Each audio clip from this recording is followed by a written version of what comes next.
You ever have one of those mornings where you step outside with a cup of coffee, expecting calm, maybe a little quiet, and then realize that your entire life has been subtly invaded overnight? That was me, Alex Rivers, standing on my own driveway and watching a parade of SUVs, minivans, and even some contractor trucks just sitting there like they own the place. My driveway, my land, my carefully measured, maintained, and yes, private driveway. At first, I blinked. Maybe I was dreaming. Maybe it was some weird practical joke. But no, this was real. Cars were everywhere, engine idling, people wandering around, laughing, chatting, like they had every right to be there. I walked up to the nearest SUV, tapped the window politely, and said, "Hey, this is my driveway. Can you move?" The guy looked at me like I had three heads and said, "Oh, it's fine, Alex. Just needed a spot for a few minutes." Needed a spot. My private land. I stared at him, coffee sloshing in my cup, feeling the first surge of that familiar, boiling frustration. Over the next few hours, it became painfully clear that polite requests weren't going to work. Emails, sticky notes, polite conversations with HOA members ignored. It won't hurt anything. Just a few minutes. Guest parking. Guest parking. My driveway. Somehow, in their minds, my driveway was now a neighborhood free-for-all. Every vehicle blocking me. Every step of my morning routine interrupted. It all felt deliberate, like the universe had decided to test my patience. I went back inside, poured another cup of coffee, and sat down, pacing the living room with Baxter, my golden retriever, circling my feet. I thought, okay, Alex, you can't call the cops every time someone decides your land is their valet lot. You can't yell at every SUV. You need a plan. Something strategic. Something legal. Something unforgettable. And then it hit me. The county laws allowed me to protect my private property, even from persistent trespassers. I could legally block the driveway, post notices, and if necessary, enlist a towing service. Bingo. A legal way to reclaim control. Not revenge exactly. No vandalism, no threats, but a statement. A message. My driveway was mine, and it was time the neighborhood learned that lesson. The next few days became a mix of research and plotting. I read through local ordinances, double-checked HOA rules, called towing services, even took notes on the exact dimensions of the driveway. I printed bright red signs that read, "Private driveway. Unauthorized vehicles will be towed. Legal reference cited." I carefully mapped out which vehicles were typically blocking access and in what order they would be addressed. Baxter sat beside me, tilting his head as if he understood the gravity of what we were about to do. Meanwhile, the HOA continued their parade of cars. Megan, the president, came by with her clipboard, smiling politely. "Everything all right, Alex?" she asked. Her voice was sweet, but her eyes flickered toward the driveway. I smiled back, keeping my calm poker face, and said, "Absolutely. Everything's fine, legally fine." I swear, I saw the tiniest hint of panic. Maybe she realized the joke was about to be over. By midweek, I had everything organized. Signs posted, driveway mapped, towing service on standby, list of habitual offenders compiled. I even planned the timing. First the minivan by the oak tree, then the SUV near the mailbox, finishing with Megan's prized car closest to the garage. Every step calculated, every detail confirmed. My friends found the plan hilarious when I told them over beers. "Wait, you're actually going to block their cars and call a tow?" one said. I nodded. "Entirely. Legally. They'll never forget it." They laughed like it was a heist movie, and honestly, it felt like one. The night before the operation, I barely slept. Pacing the living room, Baxter snoring at my feet, I ran through the plan again.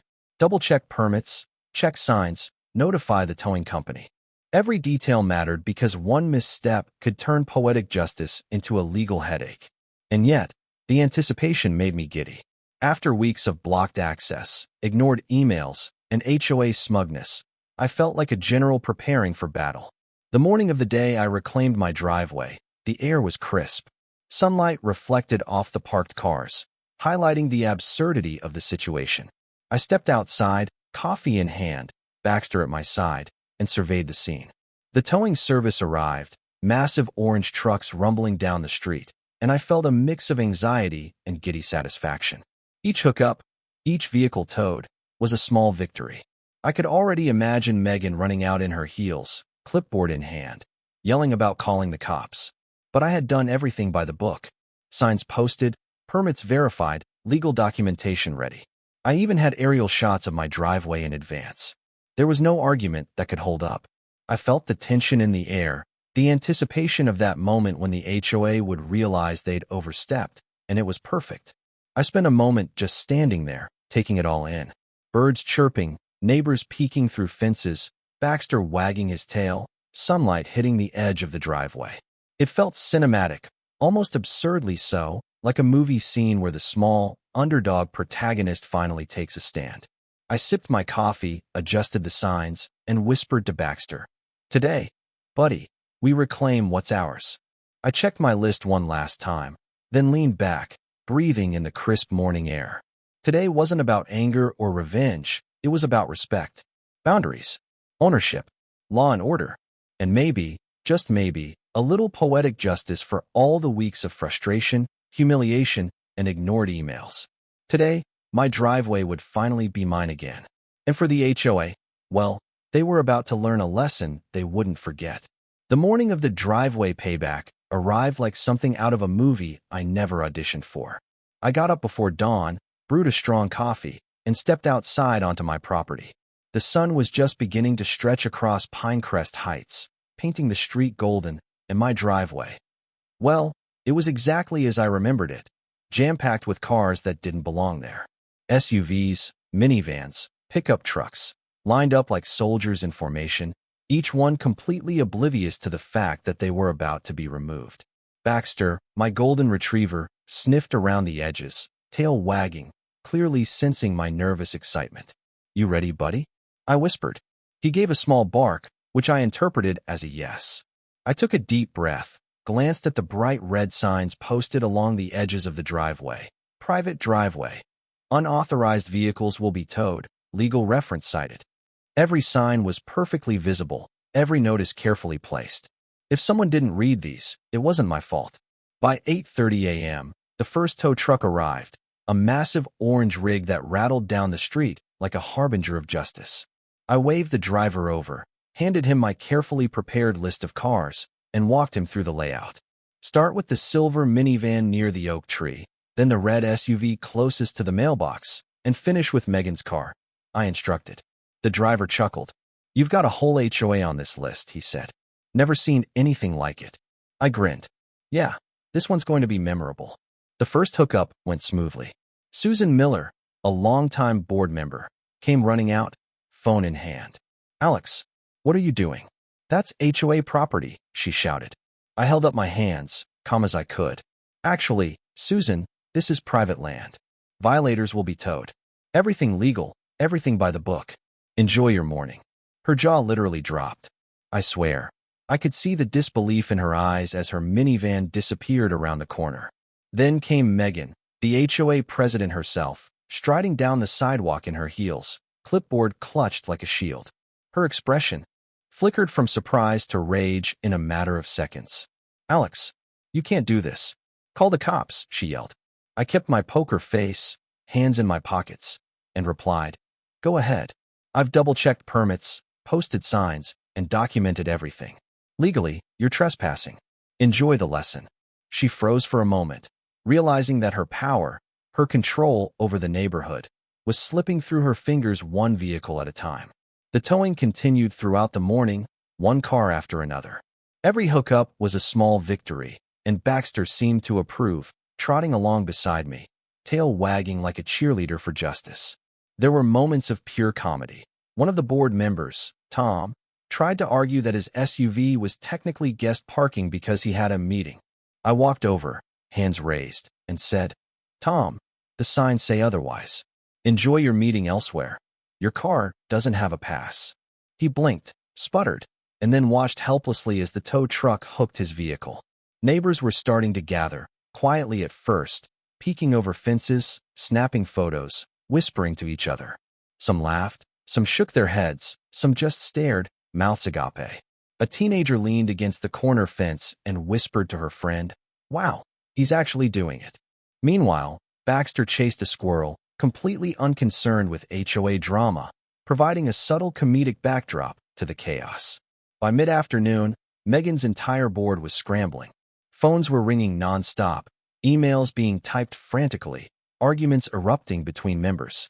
I stood calmly on my porch, sipping a second cup of coffee, watching as the chaos unfolded exactly as planned.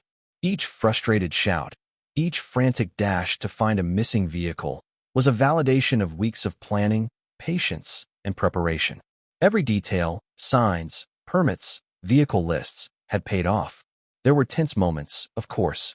At one point, a neighbor tried to block the tow truck with their own car, claiming this is unfair. I walked over, smiled politely, and said, "I'm following the law. Your interference isn't helping." They huffed, muttered something about petty revenge, and moved aside. That brief exchange felt almost cinematic, the small, meticulous hero standing firm against the flustered, entitled adversary. The absolute climax came when Megan realized her own car, the one she prized for making a statement at meetings, was being hooked up. She sprinted down the sidewalk, heels clicking, shouting for someone, anyone, to stop it. I stayed back, calm as ever, and said, "Megan, it's all legal. Every step, every warning, every vehicle on this list is here because of repeated trespass." Her face went through a full range of emotions: shock, anger, disbelief, and finally, grudging acknowledgement. Baxter barked happily beside me, as if he, too, understood the magnitude of the moment. The rest of the day was a blur of vehicle after vehicle, tense confrontations, exasperated HOA members, and curious neighbors. I even had time to walk along the perimeter of my property, checking signs, documenting the proceedings with my phone. Every interaction, every tense glance, every whispered conversation among the board members reinforced a lesson they hadn't learned in weeks of emails and polite warnings. My land was mine, and this was the consequence of ignoring it. By late afternoon, every unauthorized vehicle had been towed. The HOA was left with frantic phone calls, panicked board members, and a neighborhood buzzing with gossip. Megan tried to salvage some dignity, sending emails about policy changes, asking for mediation, hinting at consequences for me. I responded calmly, succinctly: private property. Legal procedures followed. No further discussion necessary. Simple, direct, and unshakable. I sat back on my porch, finally relaxed, watching Baxter roll in the grass, neighbors glancing over fences, and the tow trucks departing with their cargo. There was a strange mix of satisfaction and relief washing over me. This wasn't just about cars or driveway space. It was about boundaries, respect, and asserting one's rights in a world where some people assume power simply because they can. And yet, amid the chaos, there were moments that made me laugh out loud. One of the younger neighbors waved from across the street, giving me a thumbs up. A dog barked excitedly at the departing trucks. Even Megan, from her porch, looked exhausted and slightly defeated, muttering something to her board members. Justice, legal and poetic, had a way of being entertaining. By the end of the day, the lesson was clear: my driveway was mine. Private property wasn't a suggestion. Boundaries weren't negotiable. And while the HOA may grumble, threaten, or attempt petty retaliation, the truth was out there for everyone to see. I had planned, prepared, and executed a legal, meticulous, and, dare I say, memorable reclamation of what was rightfully mine. Walking through my now clear driveway as the sun dipped low, I reflected on what had happened. It wasn't just about towing cars. It was about strategy, patience, and knowing your rights. About asserting yourself in a way that leaves no doubt and no loopholes.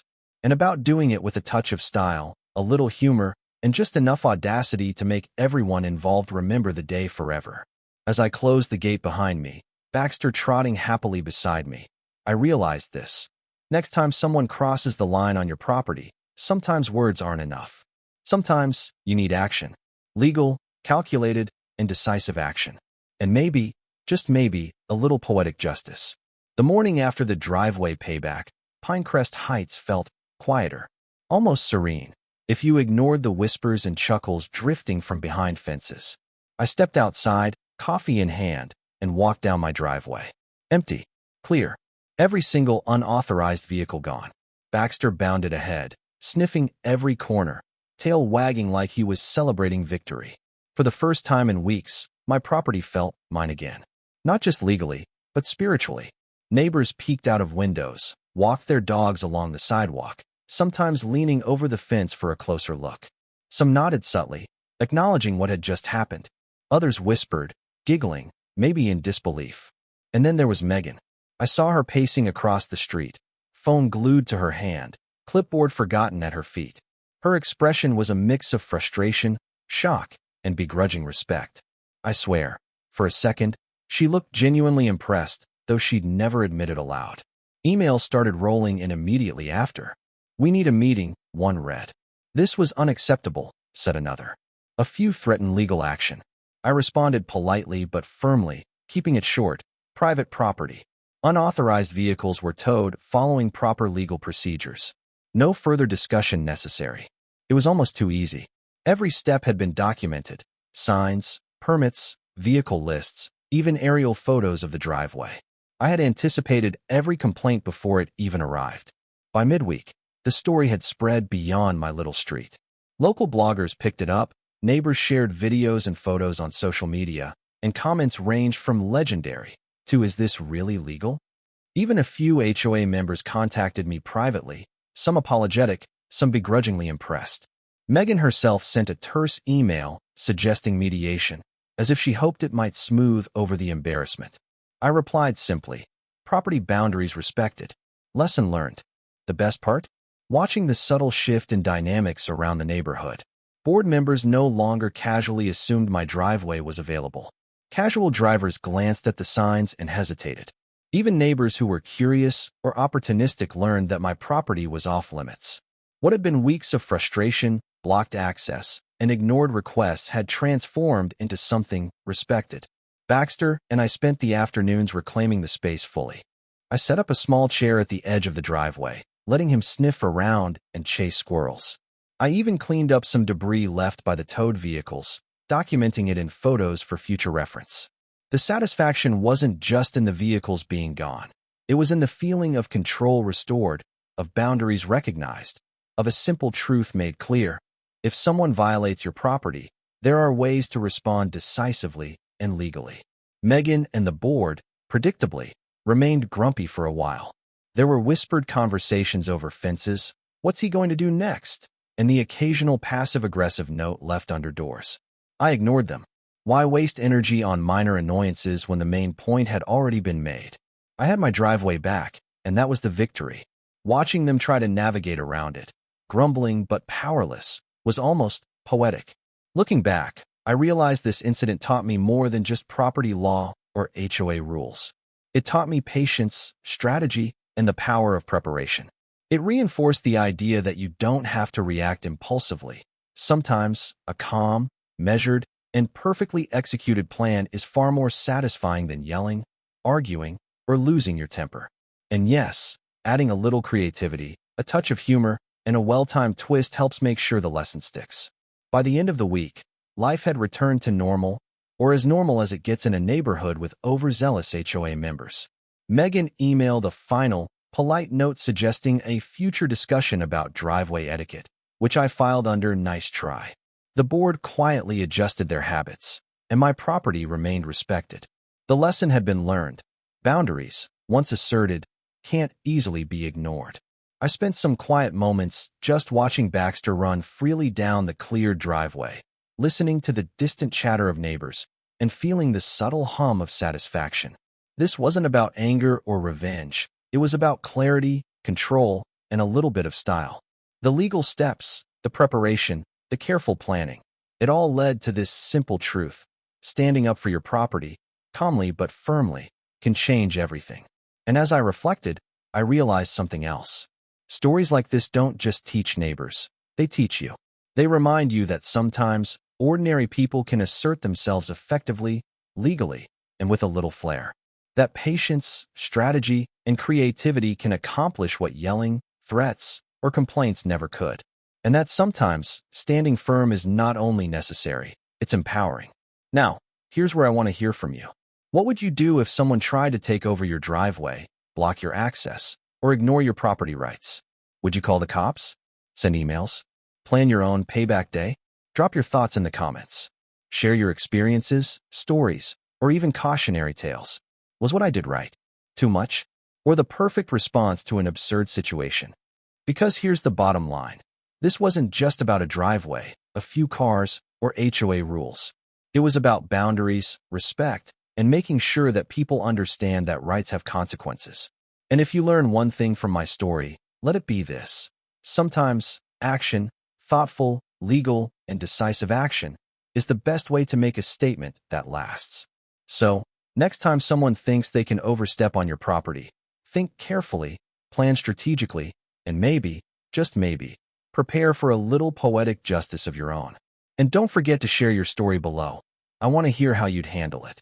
Because in the end, the debate, the lessons, and the laughs that come from asserting yourself can be just as rewarding as the victory itself.